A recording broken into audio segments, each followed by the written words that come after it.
Have a fantastic weekend. David Keeble, Head of Fixed Income Strategy at Callion in London. Hugh, you had a comment to make on the back of this. Yeah, I'm loving how fired up you are this morning. I congratulate you. But the whole China debate, everyone's understanding of it and the relationship with the US is flawed and is wrong. And I want to confront it. And we don't have enough time at this moment in time.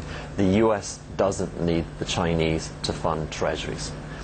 That was a function of when the US was borrowing, was leveraging, when the US was running a trade deficit of 7% of GDP. It needed someone to fund that excess expenditure. The US is moving into a world where it is now saving 6% of its GDP, and the flows that come from the personal saving in the economy will fund, I predict, will fund the deficits. I am aghast and amazed about what you're saying about saving. The Americans need to basically consume to keep their economy going, don't they? 70–80% of the economy is down to consumption. Do you honestly believe they'll sustain a 6% plus savings rate? I think they could have a 12% savings rate. Wow. The point is then, why not accuse them of currency manipulation? If the currency relationship is unimportant at this stage, why continue this relationship where the Chinese buy your currency to continue to weaken their own? Well, indeed. Well, first of all, the Chinese are not, so I would actually reject what David was saying. The Chinese are not diversifying their reserves. We know they have $2.5 trillion, yeah?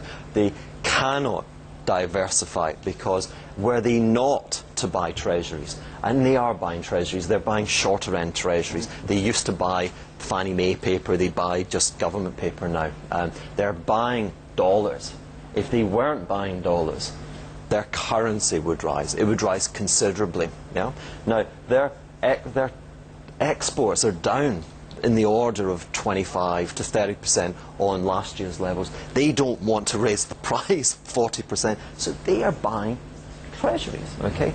And the US has always shown a kind of dynamic and an open nature where it's willing to underwrite the expansion in the Asian economies at the expense of outsourcing of American jobs and elsewhere.